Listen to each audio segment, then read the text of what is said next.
السلام علیکم ناظرین، میں ہوں عباس ممتاز اور T2F کی اس ادبی نشست کے ساتھ آپ دیکھ رہے ہیں آج کا ہمارا یہ اسپیشل سیشن۔ ایک نوجوان شاعر ڈاکٹر سلمان ثروت کا پہلا شعری مجموعہ منظر عام پر آ چکا ہے۔ میں اس تعارف میں جی رہا ہوں۔ ڈاکٹر سلمان ثروت کسی تعارف کے محتاج نہیں ہیں اور ان کا ایک حوالہ یہ بھی ہے کہ وہ ثروت حسین کے صاحبزادے ہیں۔ ایک ادبی گھرانے سے ان کا تعلق ہے اور آج ان کا یہ پہلا شعری مجموعہ، اس کی پہلی تقریب T2F کے پلیٹ فارم سے ہونے جا رہی ہے۔ ڈاکٹر سلمان ثروت کے تعارف کے حوالے سے کہنے کو تو بہت کچھ ہے، لیکن پھر صحیح چند ایک ضروری باتیں جو میں سمجھتا ہوں کہ ناظرین تک پہنچنی چاہیے، وہ یہ کہ doctor Salman Sarwat by profession جو ہیں وہ درس و تدریس کے شعبے سے وابستہ ہیں۔ ایک پبلک سیکٹر یونیورسٹی میں آپ پرماننٹ فیکلٹی ممبر ہیں اور علمی حوالے سے آپ نے فائنینس میں PhD کیا ہے اور ڈاکٹریٹ کی ڈگری لینے کے بعد آپ جب علم کی پیاس PhD کے بعد بھی نہیں بجھی تو اپنی فیلڈ سے یکسر مختلف بالکل الگ فلسفے میں ماسٹرز کر لیا اور اس کے بعد شعر و ادب میں جب آئے تو یہاں پر بھی انہوں نے اپنی صلاحیتوں کا لوہا خوب منوایا، اپنا نام پیدا کیا اور اب کراچی کے اندر، کراچی سے باہر اپنی نظموں، اپنی غزلوں کی وجہ سے وہ جانے جاتے ہیں۔ آج ان کی کتاب میں اس تعارف میں جی رہا ہوں، اس کی تقریب پذیرائی، چونکہ یہ لاک ڈاؤن کا سلسلہ ہے، پوری دنیا کے اندر جو تقریبات ہیں وہ نہیں ہو پا رہی ہیں، بڑی بڑی پبلک گیدرنگز جو ہوتی ہیں وہ نہیں ہو پا رہی، تو T2F نے یہ ایک خوبصورت سی، سادہ سی مگر پروقار تقریب سجائی ہے اور ہمارے بہت معزز، بہت سینئر پینلسٹ آج ہمارے ساتھ موجود ہیں جو ڈاکٹر سلمان ثروت کی شاعری پر گفتگو کریں گے۔ میرے ساتھ موجود ہیں پاکستان کے بہت بڑے شاعر، معروف ادیب، نقاد، بالخصوص گفتگو جب آپ کرتے ہیں تو سننے والے سنتے رہ جاتے ہیں، اور پاکستان کے ادبی منظرنامے کی آبرو جناب فراست رضوی صاحب ہمارے ساتھ موجود ہیں۔ آپ کے ساتھ تشریف رکھتے ہیں معروف شاعر، معروف صحافی اور اردو دنیا میں بہت کم عمری میں ایک اپنا اعتبار قائم کرنے والے شاعر جناب اجمل سراج صاحب ہمارے ساتھ موجود ہیں۔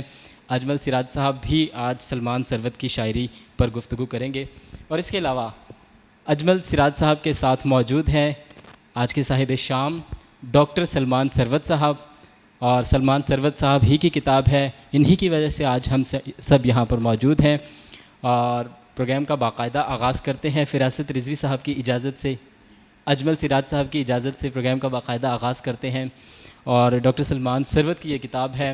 سب سے پہلے تو فراست رضوی صاحب کی طرف میں آؤں گا، اور سر میں آپ سے پوچھنا چاہتا ہوں کہ آپ نے ڈاکٹر سلمان ثروت کو کم و بیش 10-12 سال سے مختلف مشاعروں میں سنا، مختلف جرائد میں پڑھا، پھر آپ کی نجی محافل میں ملاقاتیں رہیں، پھر ان کی پہلی کتاب آتی ہے، اور وہ کتاب جب آپ کے ہاتھ میں آئی تو کیسا تاثر قائم کیا سلمان ثروت نے اپنے اشعار کے ذریعے؟ بہت بہت شکریہ۔ سلمان ثروت سے میرا ایک ذاتی محبت کا رشتہ بھی ہے، کیونکہ یہ میرے بہت عزیز دوست کے بیٹے ہیں، پھر یہ مجھے اپنی تخلیقی صلاحیتوں کی وجہ سے اور اپنے تہذیبی رویوں کی وجہ سے بھی بہت عزیز ہیں۔ لیکن شعر و ادب میں نہ کوئی کسی کا رشتہ دار ہوتا ہے، نہ کوئی کسی کا دوست ہوتا ہے، وہاں ہمیں سفاکی کی اینک لگا کے تخلیقی معیار کو پیش نظر رکھ کر چیزوں کو اور تخلیقات کو اور فن پاروں کو دیکھنا پڑتا ہے۔ یہ کتاب جو ہے میں اس تیاروں میں جی رہا ہوں، جب میں نے پڑھی تو کئی چیزیں میرے ذہن میں آئیں جو میں آپ کے سامنے پیش کرنا چاہتا ہوں۔ ایک چیز تو یہ آئی کہ یہ ایک ایسی شاعری ہے جس کے اندر ایک سائنسی شعور پایا جاتا ہے، یعنی ہمارے یہاں یہ لفظ جو ہے اور یہ اصطلاح جو ہے اس طرح سے ایک یا دو لوگوں کے لیے استعمال کی گئی، یعنی عزیز حمید مدنی کے بارے میں کہا گیا کہ عزیز حمید مدنی کی شاعری میں ایک سائنسی شعور موجود ہے۔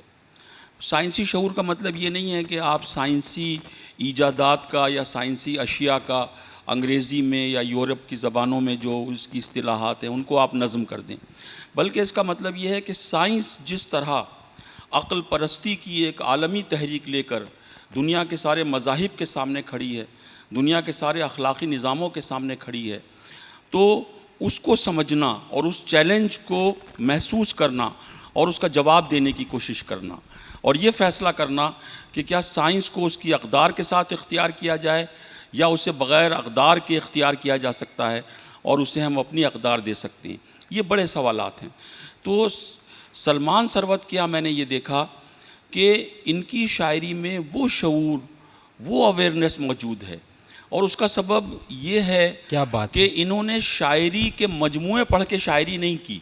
سلیم احمد کہتے تھے کہ شاعری سے شاعری پیدا نہیں ہوتی، خچر سے خچر پیدا نہیں ہوتا، کیونکہ دنیا میں جو پہلی کتاب لکھی گئی وہ کوئی کتاب پڑھ کے نہیں لکھی جا سکتی تھی، تو وہ کس چیز کو پڑھ کے لکھی گئی؟ ہومر کی کتاب کو کہتے ہیں کہ یہ دنیا کی پہلی کتاب ہے، اوڈیسی کو۔ تو سوال یہ ہے کہ ہومر نے کیا چیز پڑھی تھی؟ ہومر نے زندگی کو پڑھا تھا۔ آپ کتاب لکھتے وقت آپ کو زندگی کو پڑھنا پڑتا ہے، تو جتنا آپ زندگی سے قریب ہوتے ہیں اتنا زیادہ آپ کی شاعری میں سچائی کے رنگ ہوتے ہیں۔ ایک تو ان کی یہ چیز ہے۔ دوسری چیز یہ ہے کہ میں اس بات سے بہت نا امید تھا کہ آزاد نظم جو ہے وہ پاکستان میں ختم ہو رہی ہے۔ بہت میں اس بات پر رنجیدہ تھا۔ رنجیدہ تو میں اس بات پر بھی ہوں کہ نثری نظم ختم ہو رہی ہے، کیونکہ جتنے لوگ آزاد نظم کے اور نثری نظم کے تھے وہ سارے عمر کے ان حصوں میں پہنچ گئے جہاں انہوں نے اپنے امکانات کے دائرے مکمل کر لیے۔ ابھی میں نئی نظم کی بات کرتا ہوں، میں نے اسلام آباد میں کچھ لوگوں سے بات کی تو انہوں نے کہا آفتاب، اقبال شمیم بہت اچھی نظمیں لکھ رہے ہیں، ابرار احمد بہت اچھی نظمیں لکھ رہے ہیں، علی محمد فرشی بہت اچھی نظمیں لکھ رہے ہیں، نصیر احمد ناصر بہت اچھی نظمیں لکھ رہے ہیں۔ یقیناً یہ بہت اچھی نظمیں لکھ رہے ہیں، ان کی شاعری مجھے بھی پسند ہے، لیکن میں سمجھتا ہوں کہ انہوں نے اپنے سارے امکانات ظاہر کر دیے ہیں۔ گو کہ راہ مضمون تازہ بند نہیں، تا قیامت کھلا ہے باب سخن۔ کوئی معجزہ ہو جائے، کوئی کرشمہ ہو جائے، کوئی چمتکار ہو جائے تخلیقی نوعیت کا، کوئی انسانی وجدان، انسانی تخیل سے کوئی بھی توقع رکھی جا سکتی ہے، وہ اور بات ہے، لیکن امکانات کی روشنی میں ہم دیکھتے ہیں کہ انہوں نے اپنے سارے بڑے امکانات کو ظاہر کر دیا۔ سلمان ثروت کی جب میں نے نظمیں پڑھی تو میں نہیں سمجھتا کہ پورے پاکستان میں کوئی دوسرا آدمی اس طرح کی آزاد نظم لکھ رہا ہے۔ یہ بات میں پوری ذمہ داری سے کہہ رہا ہوں، اور میں نے دیکھا کہ ان کی نظموں میں ایک سیاسی شعور بھی ہے۔ میں اس بات کو بہت اہمیت دیتا ہوں۔ دیکھیے، ترقی پسندوں پر یہ الزام لگایا گیا کہ ان کی شاعری کا سب سے بڑا جو خراب پہلو ہے وہ یہ ہے کہ یہ سیاسی موضوعات پر لکھتے ہیں جو اتھلے اور پایاب موضوعات ہیں، یہ آفاقی موضوعات پر نہیں لکھتے۔ یہ ان چیزوں پہ لکھتے ہیں کہ معاشرے میں اگر وہ تبدیلیاں آ جائیں تو وہ موضوعات بھی ختم ہو جائیں گے، وہ تخلیقات بھی ختم ہو جائیں گی، لیکن ایسا نہیں ہے۔ دیکھیے، کارل مارکس نے کہا کہ دنیا میں دو ہی طبقے ہیں، ایک ظالم اور ایک مظلوم۔ ایک کو اس نے بورژوا کہا، ایک کو اس نے پرولٹیرین کہا۔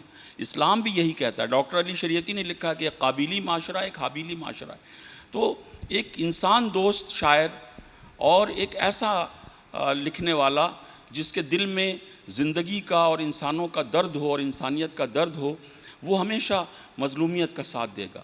تو ان نظموں میں ایک سیاسی شعور بھی موجود ہے، اور یہ سیاسی شعور جو ہے اس سے میں حیرت زدہ اور پریشان ہوں۔ یعنی یہ اس قدر آبویس اور اس قدر نمایاں ہے، اور اس میں مجھے اپنے ملک کی تاریخ کے کتنے واقعات جھلکتے نظر آتے ہیں۔ ثروت پر سب سے بڑا الزام کیا تھا؟ ان کے والد پر سب سے بڑا الزام کیا تھا؟ سب سے بڑا الزام یہ تھا، فہمیدہ ریاض نے خط لکھا آصف فروخی کو جو دنیا زاد میں چھپا۔ انہوں نے کہا ان کے یہاں سماجی شعور کی کمی ہے، سماجی شعور نہیں ملتا، ان کے یہاں حسن کا احساس ہے، ان کے یہاں صرف بیوٹیفائنگ ایفیکٹس ہے، اور خوبصورتی عارضی چیز ہوتی ہے۔ جیسے مسرت لمحاتی ہوتی ہے، ایسی حسن بھی لمحاتی ہے۔ خدا کی تجلی ہر آن ایک نئے جمال کے ساتھ جلوہ گر ہوتی ہے، پھر ایک اور نئے جمال کے ساتھ جلوہ گر ہوتی ہے، اور پچھلا جمال اور پچھلا عکس جو ہے وہ کہیں معدوم ہو جاتا ہے، ہمارے حافظے، ہماری یاد کا حصہ بن جاتا ہے۔ تو وہ جو سیاسی شعور ہے وہ اس میں نظر آتا ہے، کیونکہ دیکھیے بات کیا ہے، بات یہ ہے کہ جب یہ پیدا ہوئے اس وقت اس ملک میں اسی سال مارشاء اللہ لگا۔ یہ میرے حافظے کے مطابق آپ 1977 میں جو ہے اس خاکدان آب و گل میں تشریف لائے۔ تو جب سلمان ثروت پیدا ہوئے تو ضیاء الحق کا مارشاء اللہ آپ کو پتہ ہے 5 جولائی کو لگا۔ اس کے بعد کتنے بڑے بڑے واقعات ہوئے، یعنی آپ یہ دیکھیے بھٹو کو پھانسی دی گئی، بھٹو کو جو ہے 4 جولائی 1979 کو پھانسی دی گئی. فیبروری 79 میں افغانستان میں رشیا کی فوجیں آ گئیں. یہ باتیں میں اس لیے کر رہا ہوں کہ اس کا اثر نئی نسل پہ پڑا, ہمارے ذہنوں پہ پڑا. وہاں رشین فوجیں آ گئیں اور 9/11 کا واقعہ ہوا, جو عالمی اتحاد بنا دہشت گردی کے خلاف, پاکستان اس کا رکن بن گیا. اس سے ہمارے ملک میں ایک عجیب و غریب کلچر پیدا ہوا, طالبان کریٹ ہوئے. اس کے بعد آپ دیکھیے ایران میں انقلاب آیا 79 میں. پھر آپ یہ دیکھیے بھٹو کی پھانسی کی افسردگی, ایران کے انقلاب کا ایک اثر, ایک اسلام کی نشست الثانیہ کا ایک امکان نظر آیا لوگوں کو. پھر ہمارے یہاں ضیاء الحق کی مذہبی آمریت کا دور گزرا, جس میں کلاشنکوف کا کلچر, جس میں ہیروئن کا کلچر, اور جس میں جو ہے ایک فرقہ وارانہ دہشت گردی, اور پھر MQM کی یہاں حکومت, اور کیا کیا کچھ. پھر اس شہر کو, جو صادقین کا شہر تھا, جو سجاد باقر رضوی کا شہر تھا, جو محمد حسن عسکری کا شہر تھا, جو بابا ظہین شاہ تاجی کا شہر تھا, جو علامہ شاہ احمد نورانی کا شہر تھا, جو علامہ رشید ترابی کا شہر تھا, جو سلیم احمد اور قمر جمیل کا شہر تھا, اس شہر کو لوگوں نے دیکھا کہ وہ دہشت گردوں کے بے ربط اور منحوس اور کثیف ناموں سے پہچانا جا رہا ہے. یہ سارے تجربے سلمان کی شاعری میں آپ تاریخ وار دیکھ سکتے ہیں. آپ ان کی شاعری میں یہ ساری چیزیں دیکھ سکتے ہیں. وہ ایک انسان, ایک نئی نسل کے ایک شخص کی ایک تنہائی آپ کو نظر آئے گی, وہ احساس تنہائی نظر آئے گا کہ اس کو کوئی شیئر کرنے والا نہیں ہے. شعر و ادب کی بے توقیری کا احساس, اس کی ناقدری کا احساس, وہ آپ کو اس میں نظر آئے گا. اس میں آپ کو ایک بھی نظر آئے گی, ایک نامعلوم طاقت پر یہ امید کہ وہ ان حالات کو تبدیل کر دے گا. پھر سب سے بڑی چیز جو ان کی شاعری میں ہے وہ شناخت کا بحران ہے. ان کی ہر نظم میں, ان کی ایک نظم ابھی میں نے دیکھی سیلفی, اس میں بھی یہی ہے, آئیڈینٹی کرائسس میں بھی یہی ہے. ان کی جتنی نظمیں آپ پڑھیں گے آپ دیکھیں گے انسان اپنا چہرہ کھو بیٹھا ہے. یہ عصر جدید کا وہ شکستہ اور ٹوٹا پھوٹا انسان ہے جس کو سائنس اور ٹیکنالوجی کے دیو نے اپنے قدموں تلے کچل دیا ہے. سر عصر جدید کا آپ نے ذکر کیا, میں اجمل سراج صاحب کو بھی شامل گفتگو کرنا چاہوں گا. اور جیسا کہ سر نے ابھی فرمایا, مضامین پر بات کی سلمان کی شاعری کی, کہا جاتا ہے کہ سلمان سروت جو ہیں وہ کسی دیو مالائی دنیا میں نہیں رہتے. ان کی جو شاعری ہے وہ ان کے عہد کے ساتھ جڑی ہوئی ہے. عصری شعور کے حوالے سے آپ کیا کہیں گے ان کی شاعری میں, اور ان کی شاعری پر مجموعی آپ کا کامنٹ بھی چاہوں گا. آپ نے جو ہے فراست صاحب بات کر رہے تھے, اور یہ جو پروگرام کا فارمیٹ ہوتا ہے اور چینلز کے تقاضے ہوتے ہیں, ورنہ بات بہت اچھی کی گئی اور کوئی پہلو اس میں رہنے نہیں دیا گیا جو گفتگو ہوئی ہے ابھی. باقی سلمان سے جو رشتہ ہے وہ ہمارا بھی وہی والا ہے, محبت کا تعلق, اور میں نے بھی ان کے والد کو دیکھا ہے, ان سے باتیں کی ہیں, تو میں بھی ان کے گھر والوں کو, ان کے چچا ہیں شوکت عابد, ان کو بھی جانتا ہوں, جو فراست صاحب کے زیادہ گہرے دوست ہیں, ثروت حسین سے بھی زیادہ. اصل میں ان کی شاعری میں ابھی آپ نے بتا بھی دیا ہمارے فراست بھائی نے کہ ان کی شاعری میں جو ہے وہ بہت نمایاں ہے عصری شعور. اچھا مسئلہ یہ ہے, اور ایک ضمناً تذکرہ آیا ثروت کی شاعری کا, تو میں سوچ رہا تھا جب یہ گفتگو کر رہے تھے کہ ایک پہلو میرے پاس, ایک بات ایسی میں نے سوچ رکھی ہے کہ جو میں ہی کر لوں گا, تو لیکن اس کا بھی بہرحال ایک ہلکا سا اشارہ آ گیا. ایسا کیسے ہو سکتا ہے کہ فراست رضوی صاحب سے کوئی پہلو بچ جائے؟ ہاں عالم فاضل لوگ ہیں ہمارے عہد کے, ہمارے بڑے, اور یہ تو وہ ہیں کہ جو اپنے لڑکپن اور اپنے نوجوانی میں بھی جو ہے وہ ایسے ہی علم و تدبر اور تبحر علمی جو ہے وہ رکھتے تھے ماشاءاللہ. تو وہ بات یہ ہے کہ ہمارے جو سلمان ثروت ہیں, انہوں نے کچھ چیزیں ان کی شخصیت میں ان کے والد کو دیکھ کر ان کے رد عمل کے تو ریئیکشنری جو ہے وہ پنپتی رہی ہیں، اور وہ پھر بہت زور سے ان کی شخصیت میں جو ہے وہ وارد ہوئی ہیں. یعنی جیسے ابھی کہا کہ ثروت حسین کو لوگ کہتے ہیں کہ یہاں ان کے ہاں عصری شعور نہیں ہے. یہ الگ بات کہ میں نہیں کہتا کہ ان کے ہاں عصری شعور نہیں ہے، اس لیے کہ ان کا عصری شعور جو ہے نا ناپنے کا پیمانہ اور آلہ جو ہے نا وہ ہر کسی کے پاس نہیں ہے کہ وہ ثروت حسین میں سے عصری شعور دیکھ سکے اور سیاسی شعور کو برآمد کر سکے. وہ ایسی شاعری ہے. باقی میں سلمان ثروت کی کتاب پر جو گفتگو کرنا چاہتا ہوں وہ یہ ہے کہ ان کی کتاب ان کی 20-25 برس کی شاعری کا انتخاب ہے. یہ بھی ایک بات ہے کہ میں نے یعنی بہت کم کتابیں پڑھ پاتا ہوں اپنے معاصروں کی شاعری، لیکن ان کی کتاب میں نے پڑھی ہے چھپنے سے پہلے. تو اس میں خوبی جو اس عہد کے لوگوں میں بہت کم نابلد ہے، بالکل ہونے کے برابر نہ ہونے کے جیسی ہے، وہ یہ کہ ان کی شاعری نہیں لگتی. یعنی ان کی شخصیت کچھ اور ہے، ان کی شاعری کچھ اور ہے، اور ان کے افکار، ان کے احساسات، ان کے جذبات، ان کے خیالات جو ان کی شاعری میں آتے ہیں وہ ویسے چلتے پھرتے نظر نہیں آتے، ویسے زندگی گزارتے ہوئے نظر نہیں آتے. تو سلمان کی شاعری جو ہے وہ جیسا دیکھتے ہیں، جیسا سوچتے ہیں، اور جو اس پر جو ہے وہ جیسی زندگی گزارتے ہیں وہی ان کی شاعری میں بھی نظر آتا ہے. اور ان کے موضوعات آج کے موضوعات ہیں. ہم نے ان کی جو بھی نظمیں سنی ہیں وہ سب ایسی ہیں کہ وہ کہیں بھی سنائی جائیں اور اردو کے جو سننے والے ہیں وہ سنیں گے تو وہ ان کو اپنے عہد سے مطابقت، اپنے مسائل کو ڈسکس کرتی ہوئی ملیں گی. سوچتی ہوئی شاعری ہے سلمان کی شاعری. اور سلمان کے اس مجموعے میں جو خاص بات ہے وہ ایک اور ہے، وہ یہ کہ ان کا مجموعہ جو ہے وہ چیخ چیخ کے بتاتا ہے، اعلان کرتا ہے کہ ابھی بہت اچھی شاعری ہمیں سلمان سے سننے کو ملے گی آگے بھی.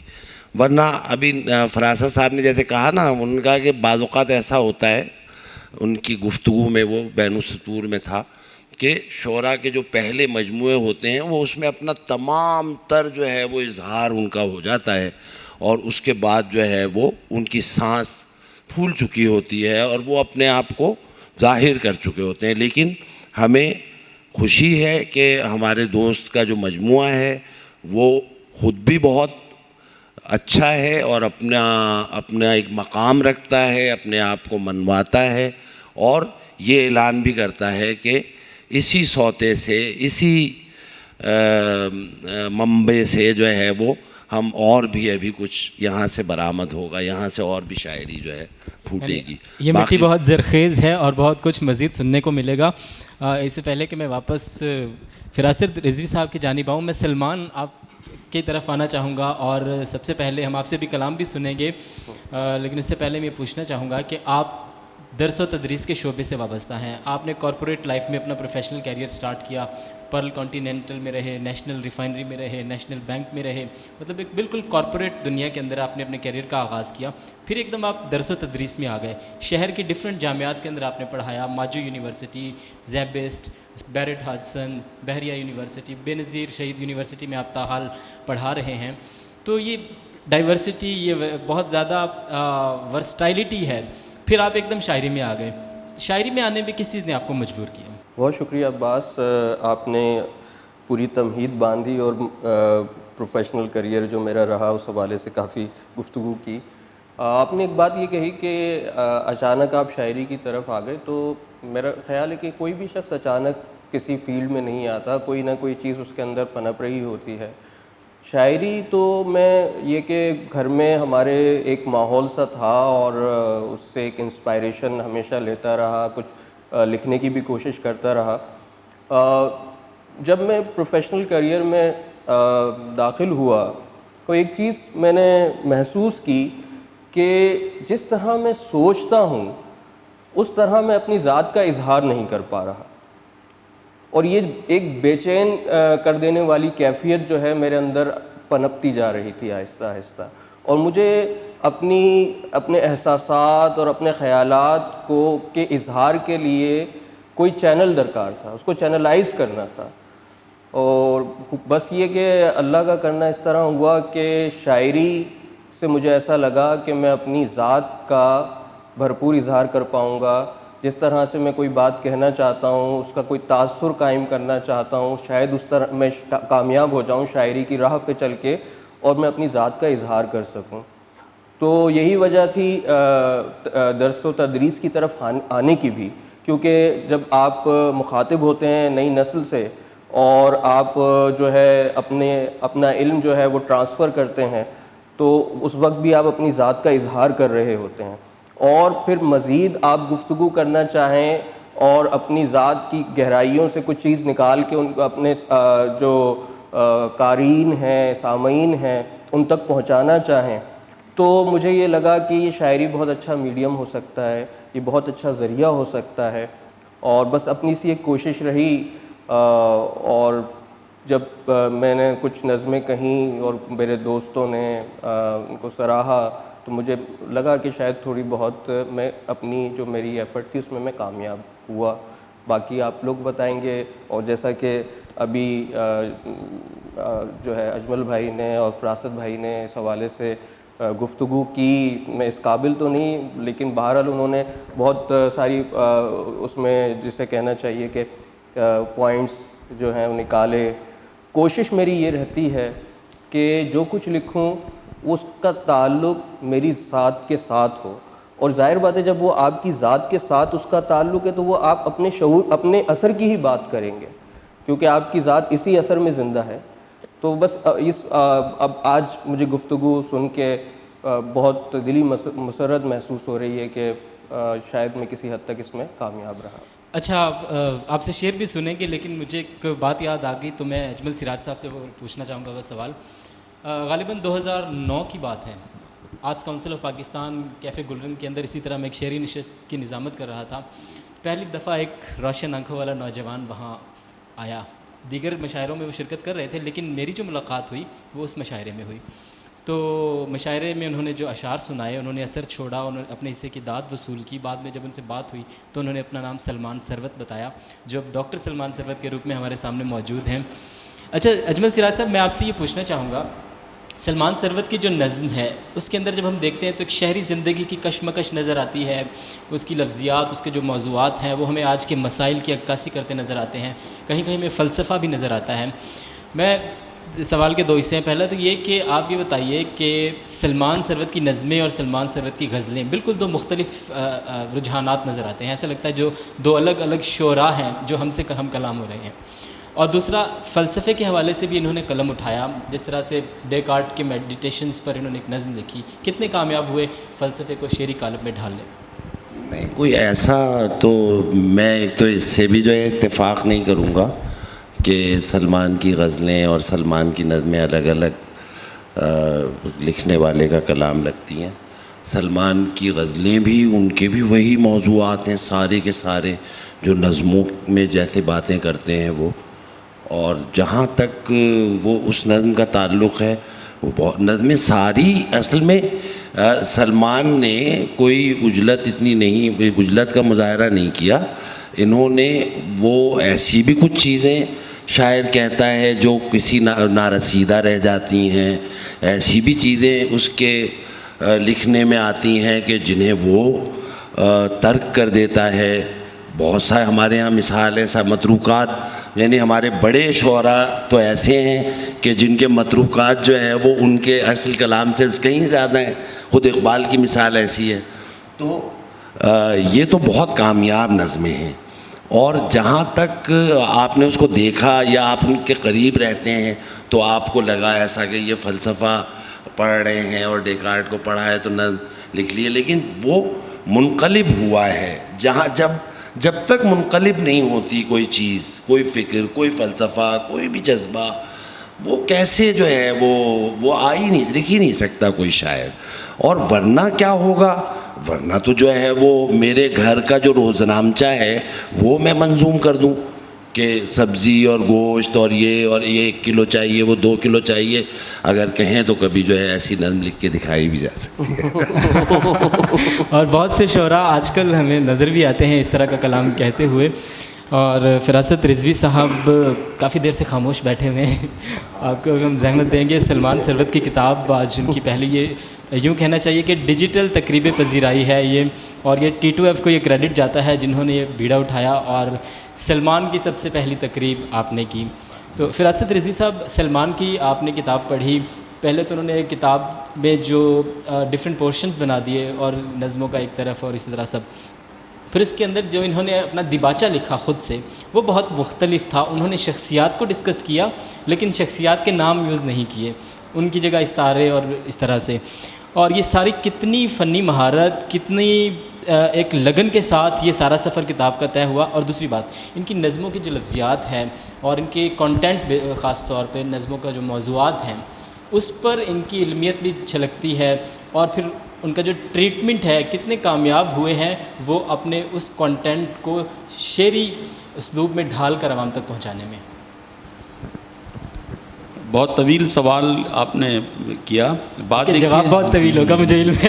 نہیں، میں تو بہت اختصار کلام کا قائل ہوں. بات دراصل یہ ہے کہ دیکھیے، ہمارے ہاں احساس سے شاعری پیدا کی جاتی ہے. آپ ناصر کاظمی، ثروت حسین، منیر نیازی، احمد مشتاق، انعام ندیم، اکبر معصوم، کتنے نام آپ لیتے چلے جائیں. احساس سے آپ بہت اچھی شاعری پیدا کرتے ہیں. اس میں ایک جمال ہوتا ہے، اس میں نیچر کے حسن کی جھلک ہوتی ہے، اس میں ایک فیلنگ ہوتی ہے، اور ایک تازہ تر نوجوان کو جو ہے وہ شاعری جا کے اس کے دل کو چھو لیتی ہے. لیکن احساس کی شاعری بہت بڑی شاعری نہیں ہوتی. اسی طرح جذبے کی شاعری ہوتی ہے. جب آپ کا احساس جو ہے اور آپ کا خیال جو ہے وہ تپنے لگتا ہے کسی کیفیت میں، کسی چیز میں، اور وہ ایک جذبے میں اور ایک انٹینسٹی میں، ایک شدت میں تبدیل ہو جاتا ہے، اس سے بھی آپ بہت طاقتور شاعری پیدا کرتے ہیں. لیکن اردو شاعری کی 400 سالہ تاریخ میں خیال سے شاعری پیدا کرنا بہت کم نظر آتا ہے. آپ کو غالب کی مثال نظر آئے گی.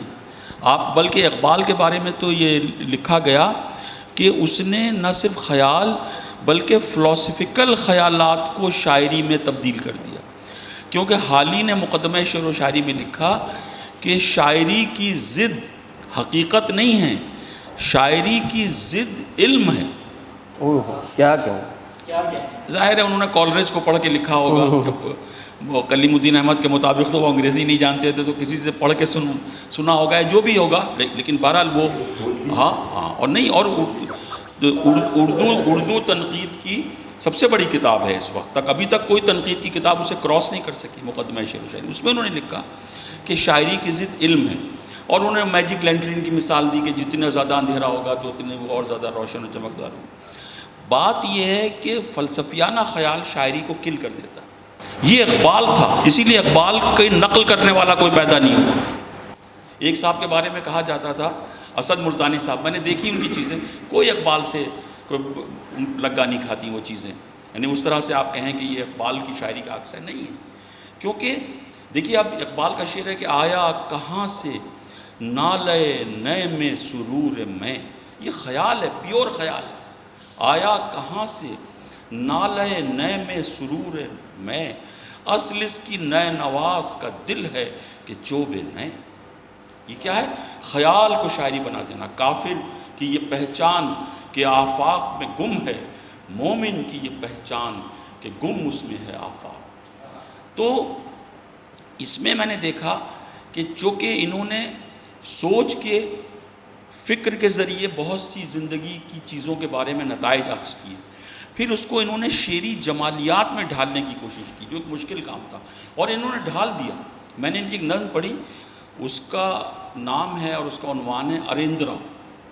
کئی زمانوں کی مسترب یہ وہی ہوا ہے کہ جس کی زد پر ہر ایک زمانے کی درد سہتی اریندرا ہے. یہ اریندرا جو ہے یہ تھرڈ ورڈ ہے. یہ تیسری دنیا ہے. واہ واہ واہ واہ. یہ ایک فرد نہیں ہے, واہ واہ واہ. یہ صرف ایک فرضی کردار نہیں ہے, یہ تیسری دنیا ہے, یہ تھرڈ ورلڈ ہے, یہ مظلوموں کی بستی ہے جس کی طرف اشارہ کیا گیا.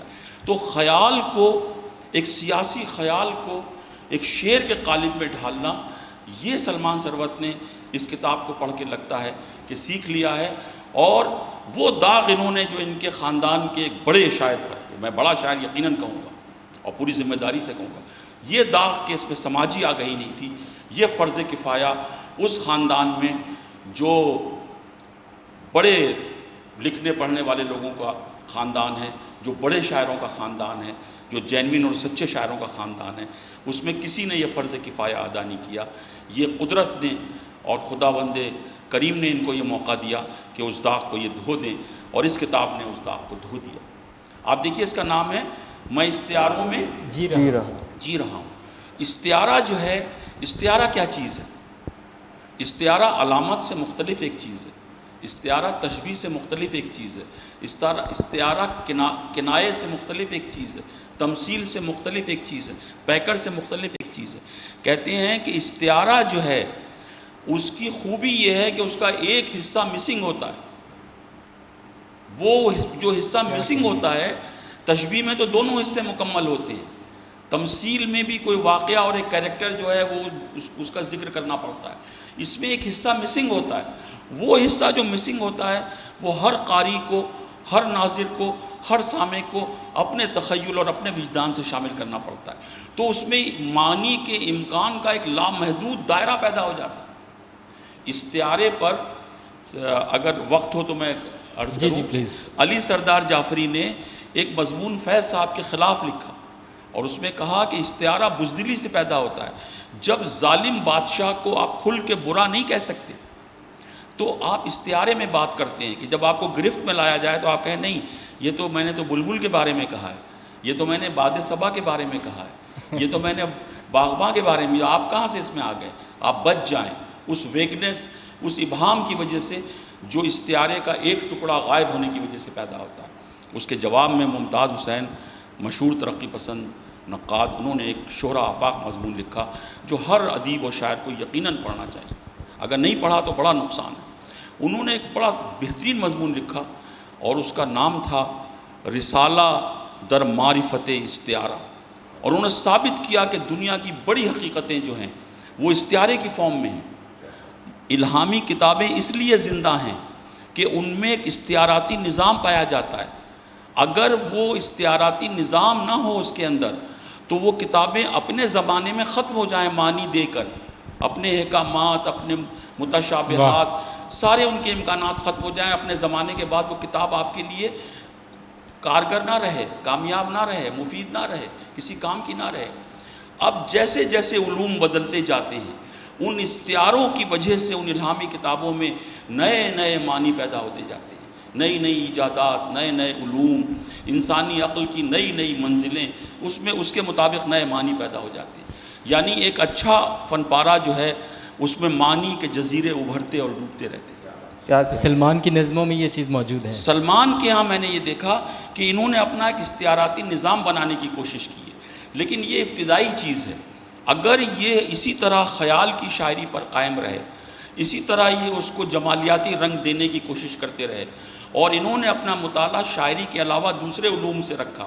اب جیسے ڈیکارٹ کی نظم کا آپ نے حوالہ دیا, ڈیکارٹ جو ہے فلسفہ جدید کا بانی ہے, رینے ڈیکارٹ, اور کہتے ہیں کہ شک کا فلسفہ جو ہے وہ اس کا منتہی تھا. اس نے ہر چیز پہ شک کیا. جو سلیم احمد کہتے تھے کہ اس نے ہر چیز پہ شک کیا سوائے شک کے. ان کا مشہور جملہ ہے کہ اندیشم کے پس ہستم, I think therefore I am. یہ ڈیکارٹ کا جملہ. ڈیکارٹ کے فلسفہ شک کے بارے میں انہوں نے کچھ سوالات اٹھائے اپنی نظم میں.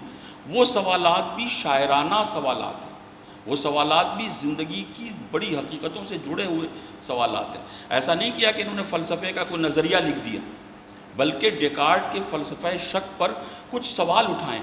تو یہ جو ان کا ٹریٹمنٹ ہے ان کی نظموں میں, میں تو ایک ایک نظم کو کھول سکتا ہوں.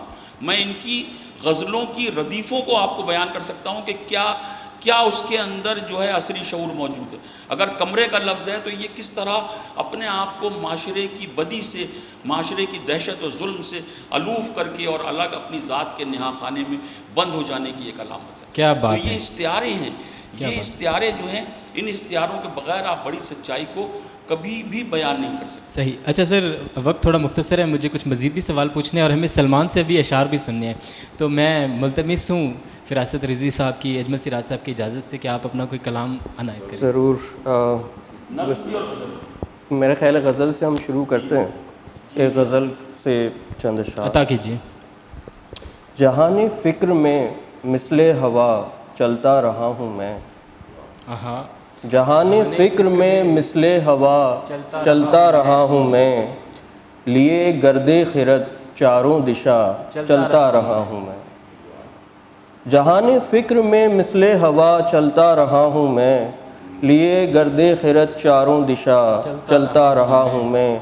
سراغ آگہی کو میں کوئی منزل سمجھ بیٹھا، سراغ آگہی کو میں کوئی منزل سمجھ بیٹھا، سراب عقل کی جانب صدا چلتا رہا ہوں میں. نورد کائنات نو ہوں لیکن اجنبی سا ہوں، نورد کائنات نو ہوں لیکن اجنبی سا ہوں، مشینی دور سے ہٹ کر ذرا چلتا رہا ہوں. کیا کہنے. واہ واہ واہ. مجھے تعبیر کی خواہش تھی یا شاید نہیں بھی تھی، مجھے تعبیر کی خواہش تھی یا شاید نہیں بھی تھی، علم خوابوں کا لے کر جا بجا چلتا رہا ہوں میں. کیا کہنے. اگر میں چھوڑ دیتا دل تو کب کا بجھ گیا ہوتا، اگر میں چھوڑ دیتا دل تو کب کا بجھ گیا ہوتا، جلا کر تیرگی میں یہ دیا چلتا رہا ہوں میں. کیا کہنے. تھکن نے آ لیا تھا جسم تب سوچیں توانا تھیں، تھکن نے آ لیا تھا جسم تب سوچیں توانا تھیں، جہاں میں رک گیا تھا یہ کھلا چلتا رہا ہوں میں. کیا کہنے. جہاں میں رک گیا تھا یہ کھلا چلتا رہا ہوں میں. بلا کی گردشیں تھی سوچ میں جو چھا گئیں مجھ پر، بلا کی گردشیں تھی سوچ میں جو چھا گئی مجھ پر، بنا کر زندگی کو دائرہ چلتا رہا ہوں میں. ابھی کتنے مراحل اور ہیں میری مسافت کے، ابھی کتنے مراحل اور ہیں میری مسافت کے، مجھے کچھ تو بتا دے اے خدا چلتا رہا ہوں میں. کیا کہنے. جہان فکر میں مثل ہوا چلتا رہا ہوں میں، لیے گرد خرد چاروں دشا چلتا رہا ہوں میں. واہ. سلمان ایک نظم بھی اگر.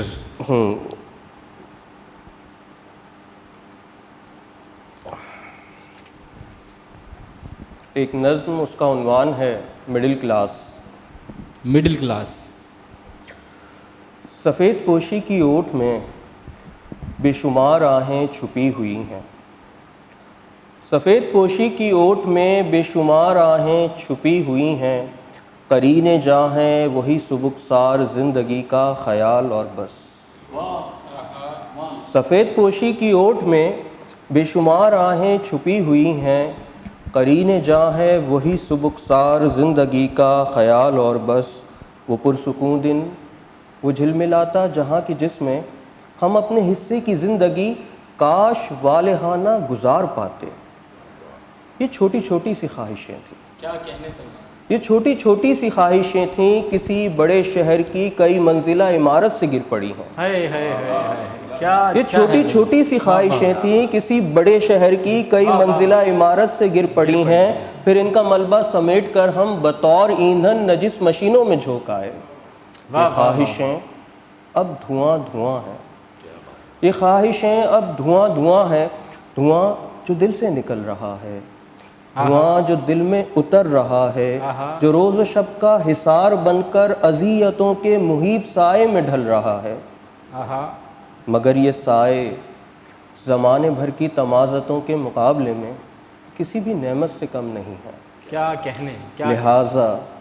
لہٰذا ان پر بھی اب اصول طلب رسد کا نفاذ ہوگا. حساب و دفتر یہ میز کرسی کے سب مراحل کے بعد معلوم ہو سکے گا کہ اپنی گمگشتہ حسرتوں کے سحاب میں سے ہمارے حصے میں کیا بچا ہے؟ ہماری قسمت میں کیا لکھا ہے؟ بساط نو کے ہم ہی کھلاڑی، ہم ہی کھلونے، ہم ہی تماشا لگانے والے، ہم ہی فسانہ بنانے والے، مگر ہمارا نہ تذکرہ ہے کہانیوں میں، کسی تماشے میں کوئی کردار تک نہیں ہے۔ فنا کے نغمے رجائیت کے سروں میں گانا ہمیں سکھایا ہے زندگی نے، یہی بتایا ہے زندگی نے، ہمارے غم کا نصاب طے ہے، ہماری منزل بھی طے شدہ ہے، کہ جس سے آگے گزر ہمارا اگر ہوا بھی تو واجبی سا۔ وہ خواب سارے جو ہم نے دیکھے، سراب نکلے عذاب نکلے، یہ زندگی بھی عجیب شے ہے کہ اس کو پانے میں کھو دیا ہے اسی کو ہم نے۔ کیا کہنے، کیا کہنے، واہ واہ واہ واہ واہ واہ واہ۔ سلمان ثروت اپنی نظم اور اس سے پہلے غزل بھی سلمان ثروت نے سنائی، اور اب پروگرام کے ہم اختتامی مراحل کی طرف بڑھتے چلیں، اور میں سر اجمل سراج صاحب آپ سے پوچھنا چاہوں گا کہ آپ نے سلمان کی غزل بھی سنی، سلمان کی نظمیں بھی آپ سنی، امکانات سلمان میں آپ کیا دیکھتے ہیں؟ غزل میں زیادہ ہے، نظم میں زیادہ ہے، یا مجموعی طور پر دونوں چیزوں میں سلمان اپنا لوگ؟ ہاں، سلمان کے ساتھ یہ معاملہ بہت اچھا ہوا ہے کہ انہوں نے کسی ایک صنف کے ساتھ ایسا برتاؤ نہیں کیا کہ وہ ان کو جکڑ لے اور ان کو پکڑ لے۔ تو ان کی دونوں چیزیں جو ہیں ان کی کتاب میں یہ بات بتاتی ہیں کہ وہ نظم بھی اور غزل بھی یکساں طور پہ جو ہے وہ قدرت رکھتے ہیں، اور اصل بات تو یہ ہے کہ ان کا خیال ان کے ساتھ ہے، اور جب وہ جس فارم کا تقاضا کرتا ہے وہ اس میں ڈھال لیتے ہیں، ڈھل جاتا ہے وہ۔ تو بہت اچھی ہیں، ان کی غزل بھی بہت اچھی ہے، ان کی نظم بھی بہت اچھی ہے۔ پھر ایک خاص بات جو ہے اس مجموعے کی یہ بھی ہے کہ اس کی جو پروڈکشن ہے وہ بھی بہت اچھی ہے، اور وہ بھی اس دور سے مطابقت رکھتی ہے، یعنی جو بھاری بھرکم جلدیں ہم دیکھتے رہتے ہیں مختلف کتابوں کی، وہ نہیں ہے۔ اس کا جو جیسی شاعری میں تاثر ہے نغمگی کا اور نرمی کا، وہ اس کتاب میں بھی، اس کو چھونے میں بھی ہے، اس کو اٹھانے میں بھی ہے۔ اچھا، اس میں ایک چھوٹا سا سوال اور ایڈ کر دیتا ہوں، بیکاز آپ گفتگو کو اس طرف لے آئے ہیں، کتاب پر آپ نے ڈسکس کیا، کتاب کے اندر ہم نے پہلے بھی ڈسکس کیا کہ پورشنز بنائے ہیں سلمان نے، اس کے اندر مصوری بھی شامل ہے، اس کے اندر انگلش تراجم بھی شامل ہے، پھر دوسرا، تو اس پر بھی ذرا میں آپ کا کامنٹ۔ اصل میں دیکھیے مسئلہ کیا ہے کہ ہمارے بہت سے دوست ہیں، اب کچھ لوگ ایسے ہوتے ہیں، یہ سب طبیعتوں کی بات ہے۔ اب سلمان کی پہلی کتاب ہے تو اس میں جو ہے وہ اس نے جو چیزیں سوچتا رہا ہے، جیسے وہ سب کو ان سب چیزوں کو برتا ہے، اور یہ لطف کی بات ہے کہ ایک حسن پیدا ہو گیا ہے۔ ورنہ عام طور پر شعری مجموعوں میں شعر کے علاوہ جب بھی کچھ ہوتا ہے یا نظر آتا ہے تو وہ کوئی بہت زیادہ پسندیدہ نہیں رہا ہے ادبی حلقوں میں۔ مجھے یاد ہے کہ فیض صاحب کا ایک مجموعہ شائع ہوا تھا لندن سے، اور خبر تھی کہ سونے کے پانی سے جو ہے وہ اسے لکھا گیا ہے، سارے سخن ہمارے۔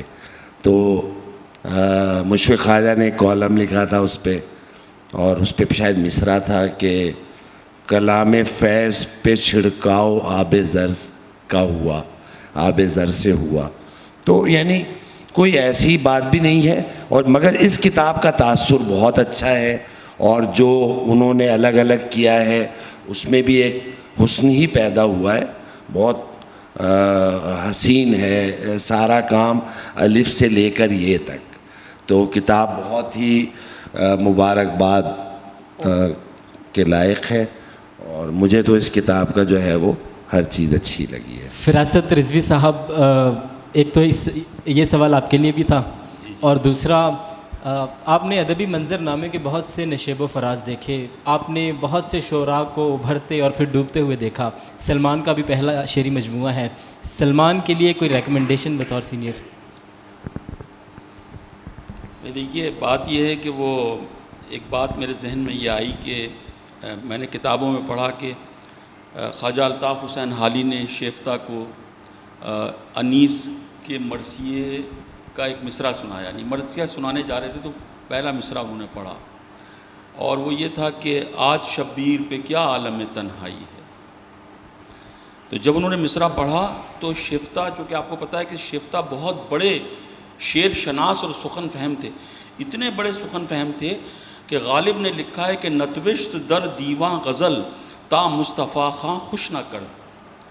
اس وقت تک میں غزل کو اپنے دیوان میں درج نہیں کرتا جب تک مصطفیٰ علی خاں اسے پاس نہ کر دے، وہ اس کو پسند نہ کرے. اتنے بڑے سخن فہم تھے مصطفیٰ علی خاں شیفتہ حسرتی. تو انہوں نے جیسے ہی مصرع پڑھا حالی نے، تو انہوں نے کہا بس مرثیہ ہو گیا، اس کے آگے کسی کلام کی ضرورت نہیں ہے. آج شبیر پہ کیا عالم تنہائی، اور یہ کیا جو ہے آج شبیر پہ کیا عالم تنہائی، یہ کتنے زاویے ہیں اس کے آگے. تو انہوں نے جو اپنی نظم میں پہلا مصرع کیا پڑھا تھا کہ سفید پوشی کی اوٹ میں بے شمار آہیں چھپی، بے شمار آہیں چھپی. یہ نظم ختم ہو گئی. یہ اتنا بڑا مصرع ہے. یہ مصرع آپ کسی کو بھی سنائیے کہ سفید پوشی کی اوٹ میں بے شمار آہیں چھپی ہوئی، اس میں سب کچھ ہے. اس میں ایک مڈل کلاس اور بے بس خاندان کا دکھ ہے. اس میں ہماری سوسائٹی کے وہ 65% بلو پاورٹی لائن لوگ ہیں. تو یہ ویسے ہی مصرع ہے جیسے شیفتہ نے منع کر دیا تھا. میری اتنی جرت تو نہیں ہوئی کہ پروگرام کی ریکارڈنگ کے دوران میں یہ کہتا کہ سفید پوشی کی اوٹ میں بے شمار آہیں چھپی ہوئی، سفید پوشی کی اوٹ میں بے شمار آہیں چھپی ہوئی. اس کو میں 50 طرح سے پڑھ سکتا ہوں اور ہر بار اس میں معنی کا ایک نیا زاویہ پیدا ہوگا. تو یہ شاعری کا یہ کمال جو ہے یہ بڑی چیز ہے. اچھا، دوسری چیز یہ ہے کہ جیسے اس کا عنوان ہے مڈل کلاس اس نظم کا، تو آپ یہ دیکھیے کہ باقی نظمیں جو ہیں ان میں عنوان تو مڈل کلاس نہیں ہے، لیکن آپ کو ایک مڈل کلاس نوجوان نظر آئے گا اور وہ آپ کو شام کا وقت نظر آئے گا ان نظموں میں. کہیں کہیں رات ہے لیکن زیادہ تر شام کا وقت ہوگا، اور وہ دفتر سے جو ہے وہ پبلک ٹرانسپورٹ میں لوٹ رہا ہوگا. ایسی کیفیت اس میں محسوس ہوتی ہے. عزیز حامد مدنی کے لیے ایک بہت خوبصورت مضمون میں جو شاید ان کی زندگی میں پہلا مضمون جو ان پر لکھا گیا، اس میں یہ لکھا گیا کہ مدنی کی شاعری بڑے شہر کی شاعری ہے. میں کہتا ہوں یہ بڑے شہر کی شاعری نہ صحیح، لیکن یہ ایک تجارتی شہر کی شاعری ہے، ایک ایسے سپاک شہر کی شاعری ہے جہاں زر ہی سب سے بڑی قدر ہے، جہاں انسانی جذبوں کی، انسانی خوابوں کی کوئی اہمیت نہیں ہے. تو ایک مڈل کلاس آدمی کے مسائل اور دکھ اس میں نظر آتے ہیں. جیسے ان کی ایک نظم ہے ٹریفک، آپ دیکھیے تو اس میں بھی آپ کو مڈل کلاس آدمی نظر آئے گا. ان کی ساری نظموں میں یہ دو چیزیں آپ کو ضرور نظر آئیں گی، انسان کی معاشی بے بسی اور انسان کی شناخت کھو جانے کا دکھ. انتظار حسین کے افسانوں میں ایک کھویا ہوا آدمی ہے جو کبھی نہیں ملتا، تو ان کی شاعری میں بھی ایک گمشدہ آدمی ہے جو ہم اس کو ڈھونڈتے رہتے ہیں اور وہ کتاب ختم ہو جاتی ہے اور ہم سوچتے ہیں کہ شاید پھر اگلی کسی ان کی تخلیق میں جو ہے وہ کھویا ہوا آدمی ہم کو مل جائے گا. اور یہ سب سے بڑی بات دوسری یہ میں سمجھتا ہوں کہ کراچی پر یہ بات میں جو ہے اس پر میں ڈیبیٹ بھی کر سکتا ہوں. کراچی پر سب سے زیادہ اثر جو ہے اس قسم کی شاعری اور اس قسم کی تخلیقات کا رہا جن کے بارے میں یہ کہا جاتا تھا کہ یہ خواب سے کریٹ ہوتی ہیں یہ چیزیں تخیل سے، یہ عقل سے ان کا تعلق نہیں ہے. بلکہ مجھے یاد ہے 70 اور 80 کے درمیان کچھ ایسے نوجوان مجھے ملتے تھے، کہتے تھے آپ کیا شاعری کریں گے، آپ تو نارمل آدمی ہیں. یعنی اس کے نزدیک نارمل ہونا بھی شاعری کی ڈسکوالیفیکیشن تھی، نوکری کرنا شاعری کی ڈسکوالیفیکیشن تھی، شادی کرنا شاعری کی ڈسکوالیفیکیشن تھی. آپ ایک بوہیمین زندگی گزاریں. ہاں بالکل، سارے بٹن لگے ہوئے ہیں، بالکل. ہاں، توڑ کر دیوانہ بند اوپر سے تلے تک شہروانی کے بٹن، سلیم احمد بیاض. تو اور بہت سی ذاتی چیزیں جو شاید بیان کرنا اچھا نہیں لگتا مجھے، لیکن آپ یہ دیکھیں کہ یہ جو شاعری اور یہ جو اثر تھا آرٹ پر، یہ تھا سوریلزم کا اثر. یہ جو ہے یہ 18ویں صدی کی ایک ادبی تحریک تھی جو مغرب کی بہت بڑی ادبی تحریک ہے، سوریلسٹک تحریک. وہ یہ کہتے تھے کہ شاعری لاشعور سے پیدا ہوتی ہے، شاعری خواب سے پیدا ہوتی ہے، شاعری کو شعور کی مداخلت زخمی کر دیتی ہے، اس کو تباہ کر دیتی ہے، اور اس کی اس گہرائی اور اس مانوی پاتال تک پہنچنے نہیں دیتی شاعر کو شعور کی رو. یہ تو لاشعور کا کام ہے. لیکن سلیم احمد اس کی مخالفت کرتے تھے. وہ کہتے تھے، انہوں نے اپنی کتاب کے دیباچے میں لکھا ہے کہ شاعری شعور کی اولاد ہے، اور وہ کہتے تھے کرافٹ بڑی چیز ہے. سلمان ثروت نے اس سوریلسٹک تحریک جس کا سب سے بڑا آدمی قمر جمیل تھا، اور اداکار طلعت حسین ہمارے دوست، عزیز ترین دوست، ہمارے 40-45 سال پرانے دوست، آج بھی وہ سوریلسٹک تحریروں کی حمایت کرتے ہیں، آج بھی وہ سوریلزم کے حق میں بات کرتے ہیں۔ میں ان سے کہتا ہوں کہ زمانہ بدل گیا، زمانہ گزر گیا، اب ہم کو عقل کے پیمانے پر عقل کے اٹھائے ہوئے سوالات کے جواب دینے پڑیں گے۔ وہ خوابناک دور، وہ آندرے بریتو کا جو 1922 میں جو انہوں نے مینیفیسٹو لکھا تھا سوریلسٹک، بھائی سوریلزم، یہ ساری جتنی ایبسٹریکٹ تصویریں ہیں، ایبسٹریکٹ آرٹ ہے، یہ سوریلسٹک آرٹ ہے، سوریلزم کے بچے ہیں یہ۔ قمر جمیل جو نثری نظم کی تحریک تھی، سوریلسٹک تحریک تھی۔ اسی لیے میں یہ بات ریکارڈ پہ لانا چاہتا ہوں کہ سلمان ثروت نے اپنی کتاب میں نثری نظم کے خلاف بھی ایک نظم لکھی۔ کیا کہنے؟ کیوں؟ اس لیے کہ نثری نظم سوریلزم کی نمائندہ ہے، نثری نظم سوریلزم کو فروغ دیتی ہے۔ یہ لایانیت کے، بے مقصدیت کے قائل نہیں ہیں، ان کے نزدیک زندگی کا ایک مقصد ہے، ان کے نزدیک زندگی کے ایک معنی ہے، ان کے نزدیک زندگی ایک خوبصورت اور بامانی چیز ہے۔ یہ البر کامیو کے آؤٹ سائڈر کی طرح یا سارتر کی وجودیت کی اس ایبسولوٹی کی طرح جو ہے وہ آرٹ کو نہیں آپ کے سامنے پیش کرنا چاہتے۔ یہ کہتے ہیں زندگی بہت قیمتی چیز ہے، بہت حسین چیز ہے، اور کرافٹ جو ہے، کرافٹ سے بڑی کوئی چیز نہیں ہے۔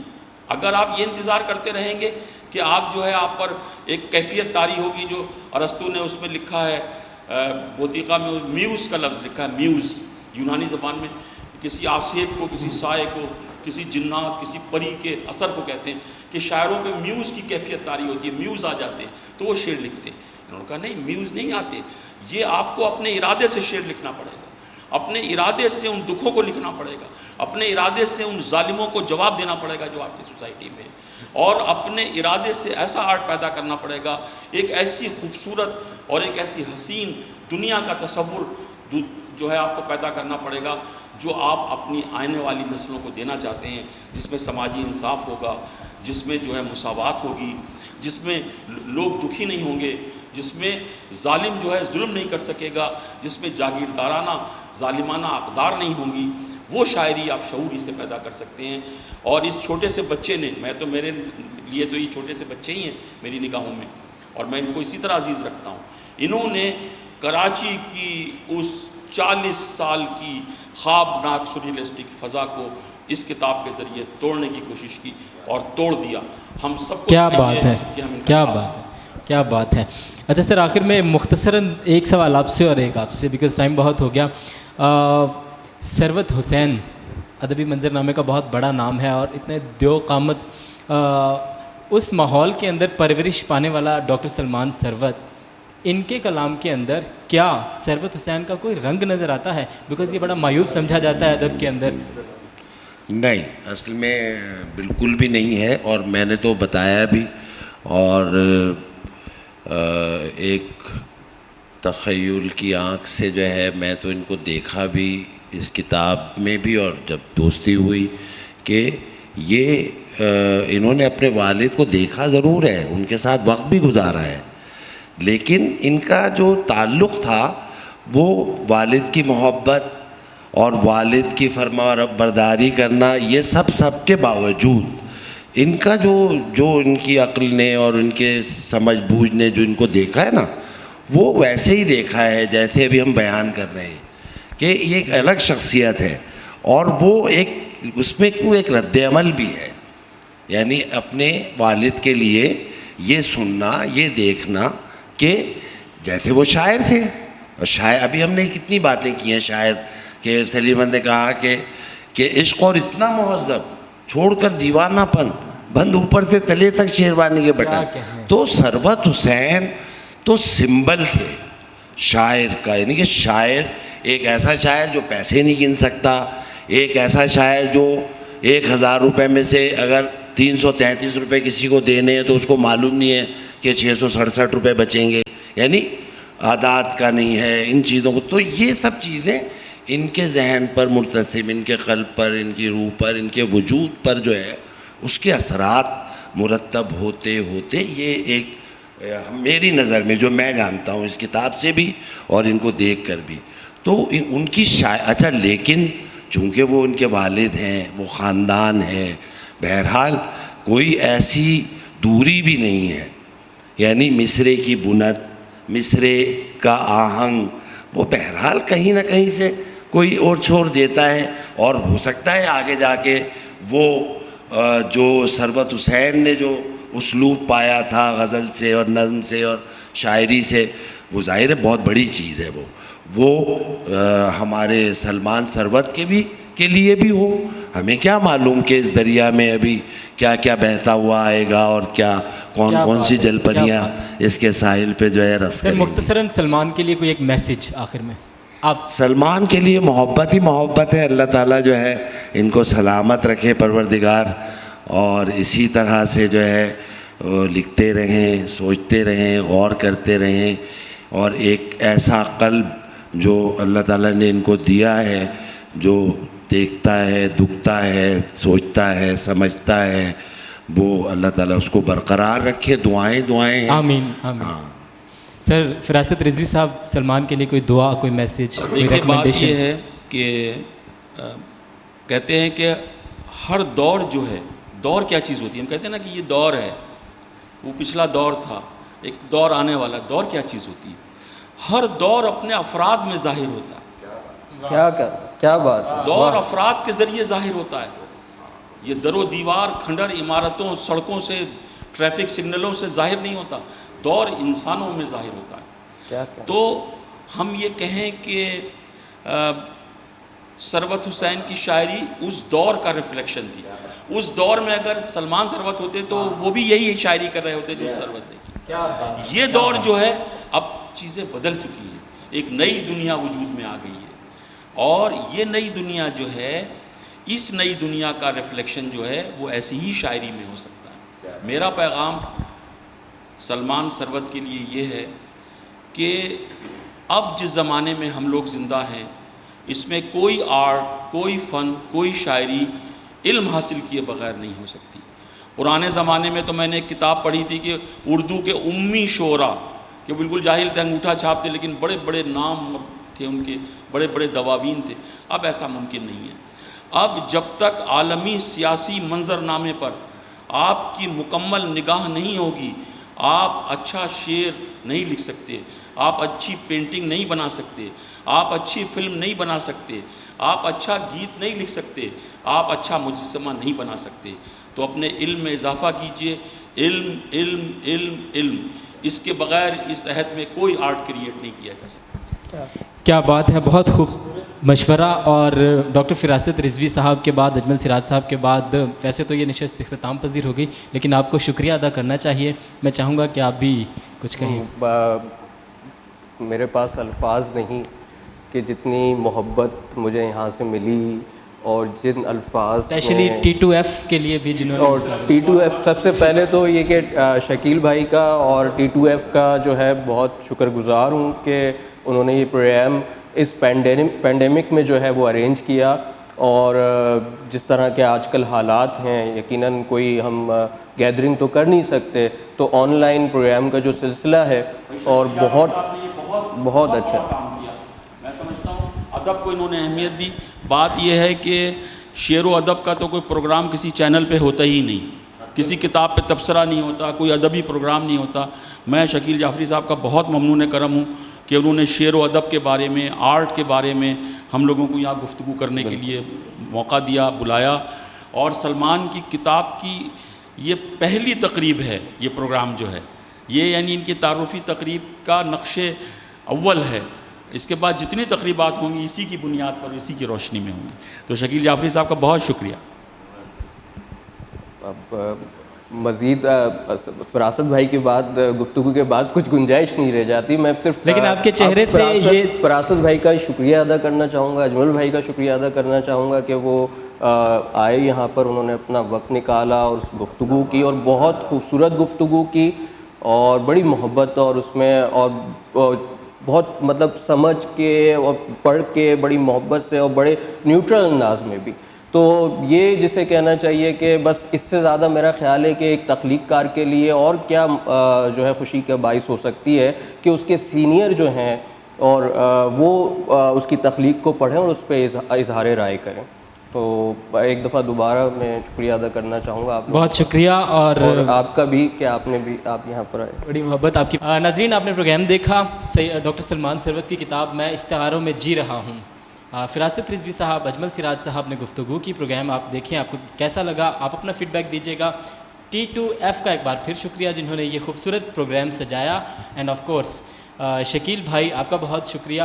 سلمان ثروت کی یہ پہلی تقریب تھی، اب اس کے بعد چاہے 1000 تقاریب ہوں لیکن یہ کریڈٹ آپ سے کوئی نہیں چھین سکتا. مجھے اجازت دیجیے، اللہ حافظ.